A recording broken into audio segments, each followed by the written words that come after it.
Okay, YouTubers, Legend of Korra, yay! I haven't done anything since season 1.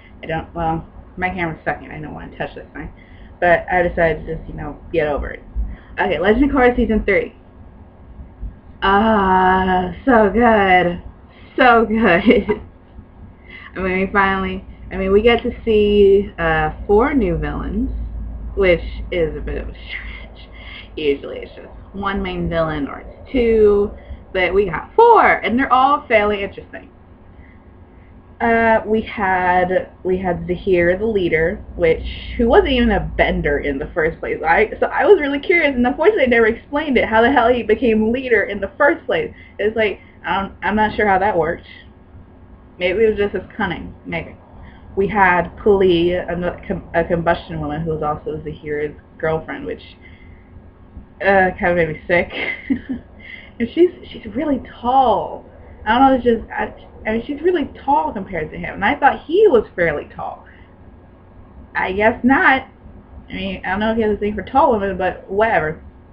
There was Ming-Hua, played by the wonderful Grey Delisle, and I didn't like her character. I don't know why I didn't like her character. Maybe it was that constant smirk on her face I didn't like, but I just didn't like it. And I loved Azula. I loved it. There wasn't a part of her that I disliked, besides the fact, she was the bad guy. That was about it. But I loved Azula. I didn't like Ming-Hua. Whatever. She's the armless lady. She's the armless lady, who can apparently still bend, which that was also never actually explained in the show. This is what happens when you only got 13 episodes. You can't explain things. You can't explain certain things like your villains in the greatest of detail, especially when you got 4 of them. You can't. But anyway, she apparently can still bend. I guess she can do that thing with her head, because sometimes she can still bend with that, but that doesn't account for the whole, it will still move, get the whole water on thing and shoot out and blah blah blah, whatever. And then there was Ghazan. Ghazan's the Earth/lava bender. How the fuck can he lava bend? That requires 2 types of bending.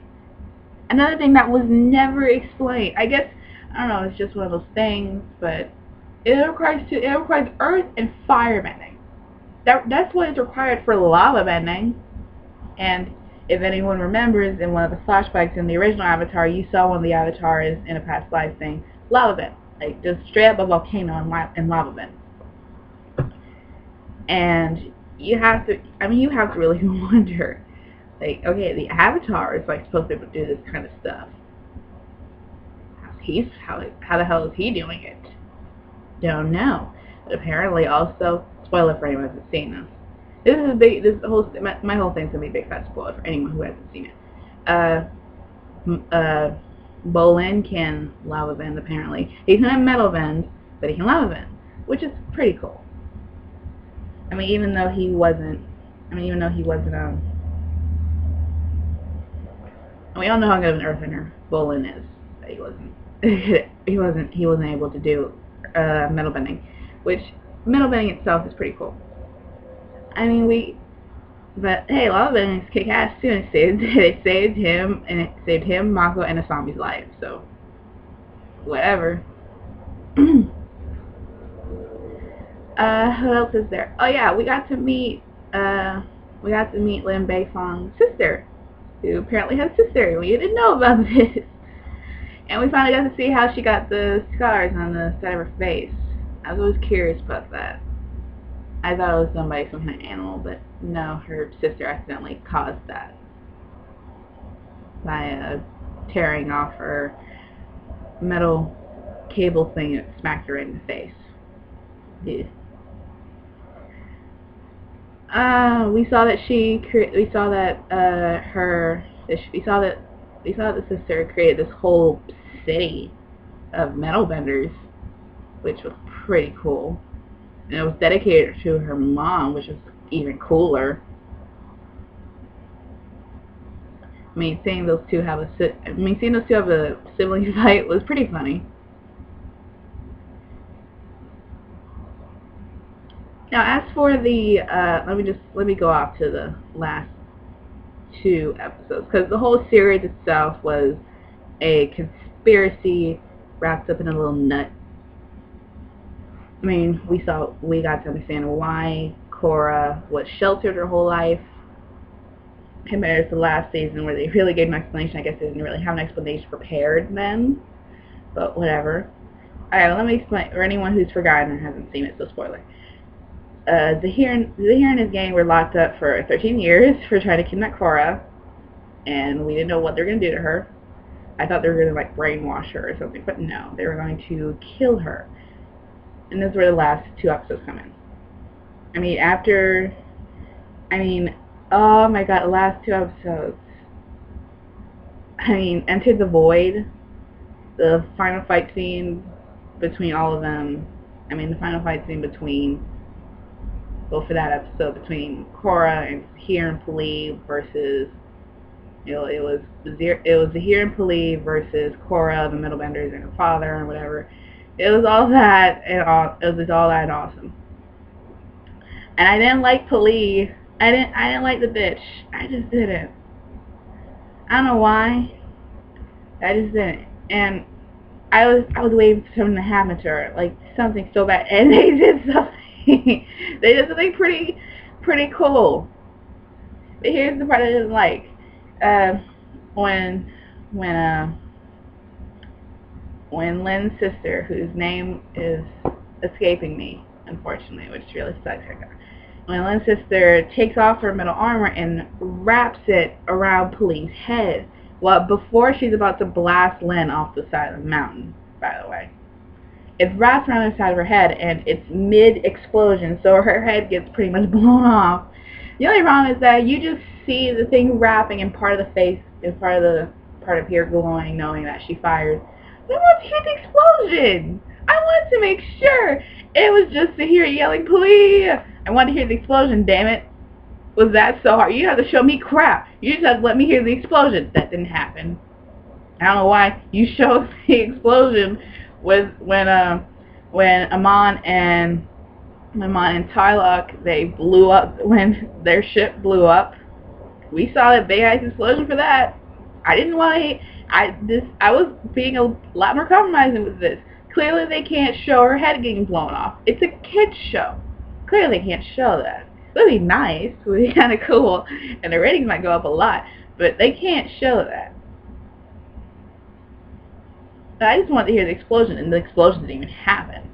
It's a pretty big explosion. So that to me was awesome.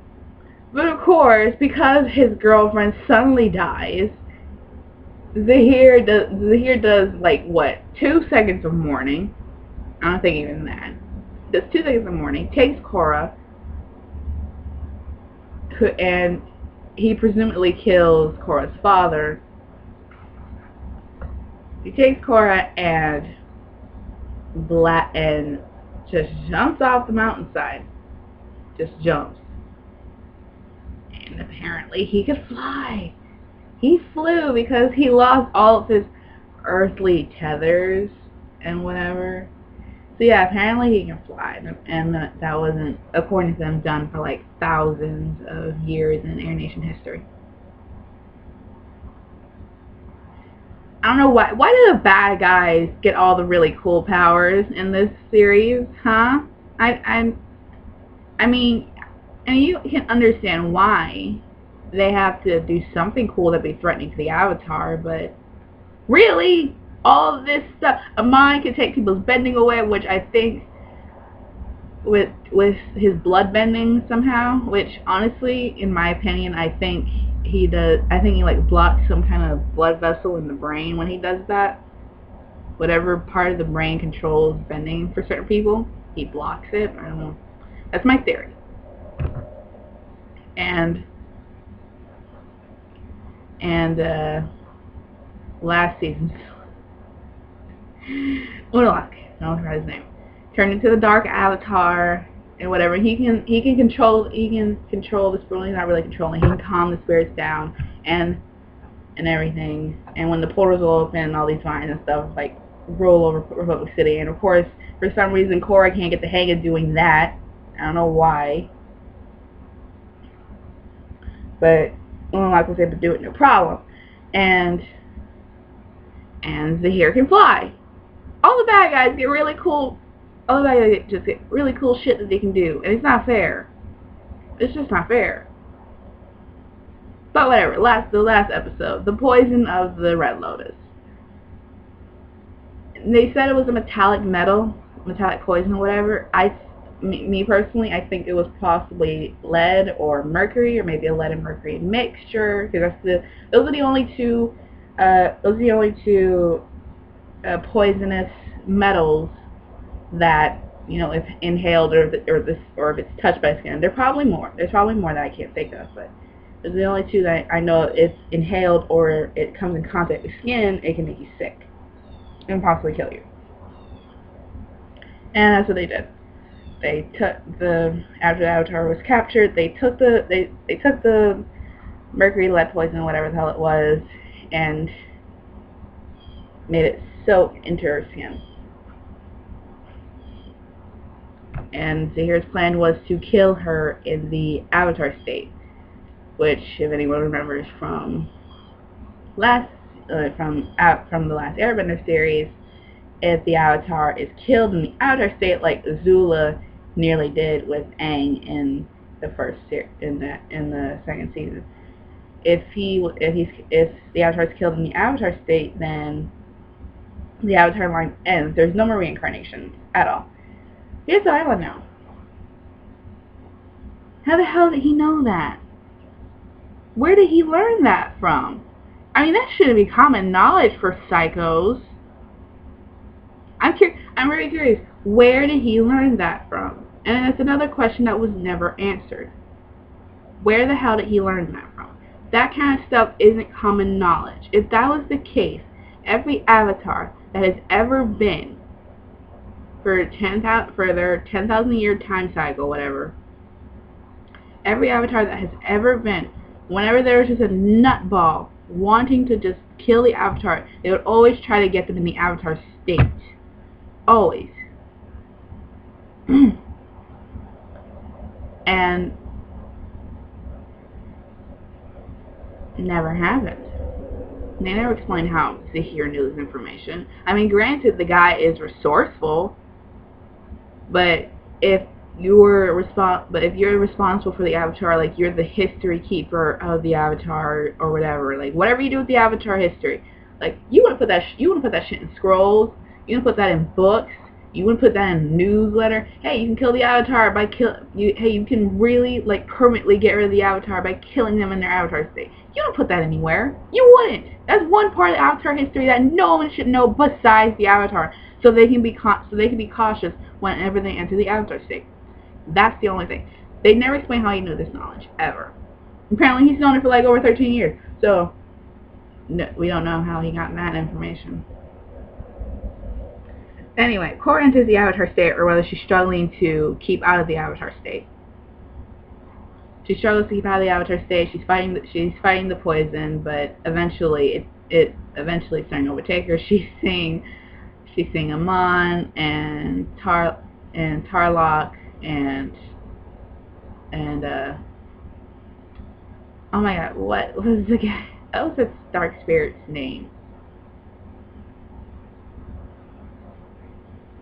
I can't remember. The dark spirit. She starts hallucinating about all of them, which I didn't mind. I mean, we got to see Steve Bloom again, so yay.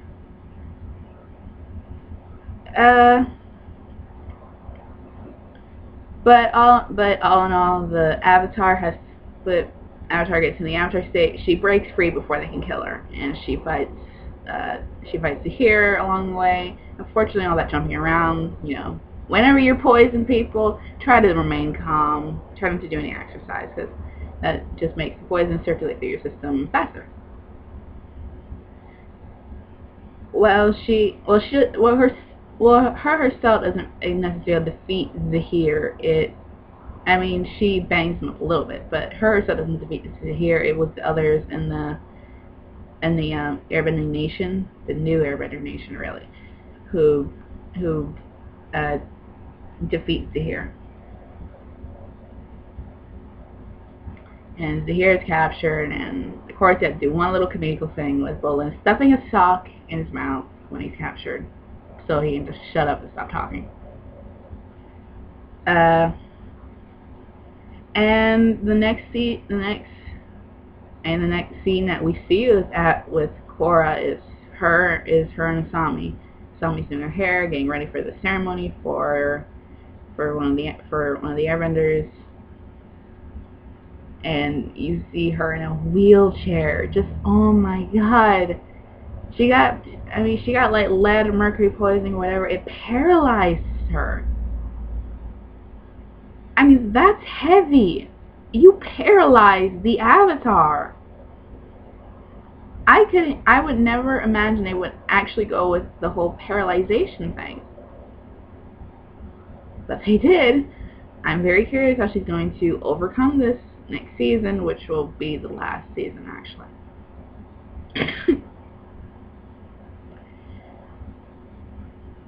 And we finally see, oh my god, everyone's names are escaping me. I'm gonna have to edit this out.